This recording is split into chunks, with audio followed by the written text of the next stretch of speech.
On est parti, on se retrouve directement les amis sur le Crypto Fear and Greed. On va regarder vite fait cet indicateur, pas jour par jour, mais plutôt au niveau de la charte globale et de la dynamique. Donc on peut voir que depuis le top, enfin le précédent top de Bitcoin qui était aux alentours de 110 000 dollars, on était dans l'extrême grid. On voit que on est vraiment passé dans une dynamique un petit peu baissière au final. Sommet, creux, sommet, creux, sommet, creux, sommet, creux, sommet, creux. Et, euh, et quelque part, les amis, ce mouvement ici, je sais pas si vous le voyez, ce mouvement ici, avec cette remontée, tac tac, me fait penser un petit peu à ce mouvement ici. Donc une entrée dans la zone verte peut-être, tu vois, avec un double top pour repartir, peut-être, hein, j'en sais rien. C'est une théorie que j'ai. En tout cas, c'est intéressant de temps en temps jeter un petit coup d'œil à cet indicateur qui, qu'on le veuille ou non, est assez, est pas si bête que ça quand même, parce qu'on voit que très souvent, quand on est dans le rouge, dans le très rouge même, eh ben, on est quand même plus proche d'un point bas que d'un point haut. Donc ça, c'est quand même une vérité. Donc c'est toujours intéressant à garder à l'œil. Voilà. Pour étayer tout ça, on va faire un petit tour sur DeFi Lama. Alors sur DeFi Lama, en termes de TVL, ça ne bouge pas. On est à 86, on était à 85, donc pas de mouvement réel. Par contre, il y a deux choses qui changent. Donc ça, c'est vraiment intéressant de voir, c'est que la stablecoin market cap, elle, a encore pris presque 1% sur 7 jours, ce qui n'est pas non plus énorme, mais quand même ce qui est significatif. Et malgré ça, malgré l'argent stablecoin qui rentre sur le marché crypto, l'argent ne rentre pas dans la DeFi. C'est statistique, quand on regarde le graphique, l'argent ne rentre pas dans la DeFi. Donc il y a encore une grosse peur de la DeFi. On le voit, et puis donc l'argent continue de rentrer, hein, on était à 320, on est à 323, il continue d'affluer tout doucement mais sûrement, mais sûrement. Et même chose pour les ETF inflow, comme je vous avais dit, ce qu'on veut c'est de voir des grosses barres dans l'idéal croissante, dans l'idéal qui continue. Donc là on a quand même des barres assez conséquentes, hein, mine de rien, 700, 600, 500. Elles sont pas croissantes, mais voilà, tant qu'il y a des barres comme ça qui continuent, genre demain par exemple, si on a 800 millions et puis que ça continue comme ça, il y a une demande d'ETF, il y a une demande institutionnelle et donc il y a de l'argent qui rentre dans le marché, on le voit avec ces deux indicateurs. C'est pour ça que le flux BTC est toujours bull, est toujours bullish en fait. Pas chercher plus loin les gars. Quand on se met en 4 heures, si je zoome un petit peu, normalement vous voyez bien. Est-ce que je peux peut-être mettre en plus grand? Voilà.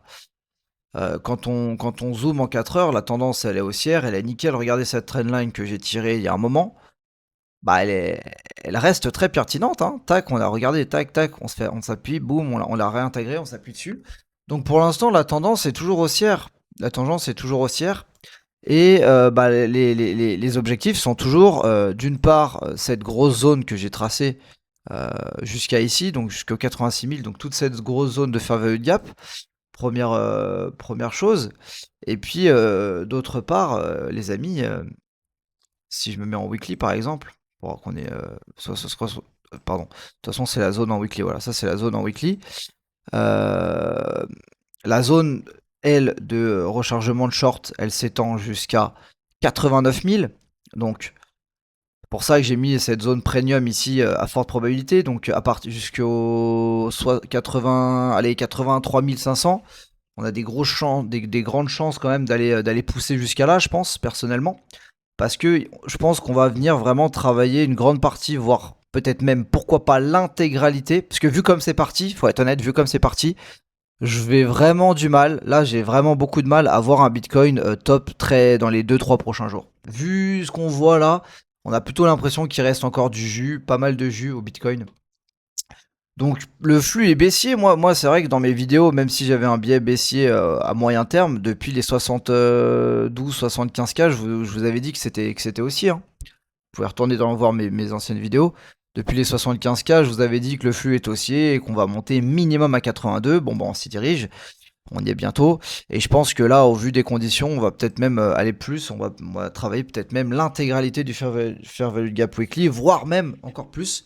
Et pourquoi pas aller même chercher cette zone. Alors peut-être que c'est en daily. On va regarder la zone que j'avais tirée. Ouais, c'est en daily. Là, regardez, en daily, on a un autre Fair Value Gap qui va jusqu'à 88 900. Donc le flux est haussier. Voilà, pas grand chose d'autre à dire. Il peut y avoir des petits dips, hein. Par exemple là, un petit dip en dessous des 77 000. Je vais prendre mon pinceau. Ça pourrait être pas mal pour chasser les liquidités, rentrer dans Survey Gap et repartir. Comme ça. Ça pourrait être pas mal ici. Ce n'est pas à exclure, entre guillemets. On va se mettre en 4 heures ou en 1 heure. Est-ce qu'on a quelque chose d'intéressant? Pas grand chose, hein. Toujours flux haussier, ça travaille, ça consolide. On n'a pas grand chose d'intéressant, les gars. Donc on va pas s'attarder en vrai beaucoup plus sur Bitcoin parce qu'on n'a pas beaucoup de. Voilà, pas grand chose de plus à dire en fait finalement.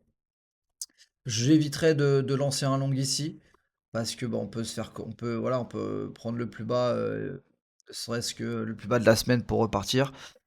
J'éviterai peut-être aussi de short agressivement ici personnellement. Moi c'est vrai que moi j'ai mis pas mal d'ordres de short mais bon ça va se filer au fur et à mesure.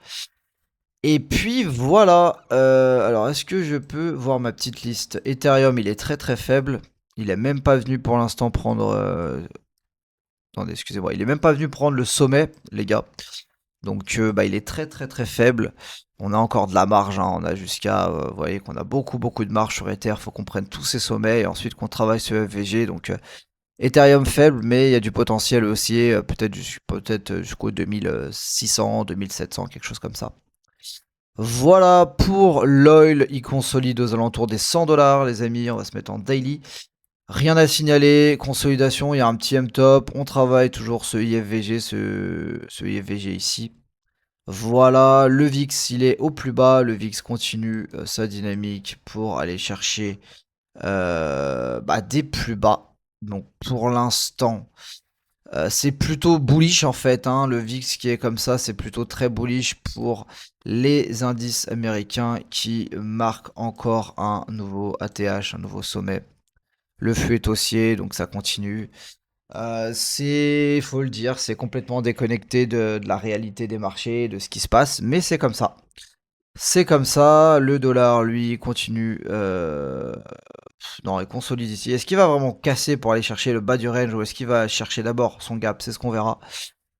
Voilà, voilà. Et puis l'or, même chose, consolidation. Il reprend un peu de la force, d'ailleurs, l'or. Donc peut-être que si on vient péter ça, on peut peut-être même se diriger vers le haut de range. On va voir. On va voir. En tout cas, voilà, la structure est assez intéressante. Pourquoi pas taper un petit fil de retracement vite fait, voir. Seuil médian, ok, bon. Intéressant.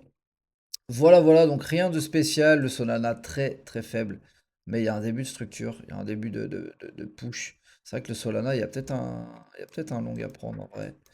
Sur Solana Ether, il y a peut-être des longs à prendre en vrai qui n'ont pas encore trop retracé. Après, ils sont plus faibles. Je sais pas, mais il y aurait peut-être des longs à prendre pour aller prendre tous ces sommets en fait. Tac, tac, tac, pour aller chercher, je sais pas. Donc voilà les gars, pour cette vidéo, en tout cas le flux reste haussier, l'argent continue de rentrer, ça change pas beaucoup en fait, ça monte tout doucement, gentiment, et c'est une trappe à couillon, et en tout cas on est bien dedans, et puis on va voir jusqu'à où ça nous mène.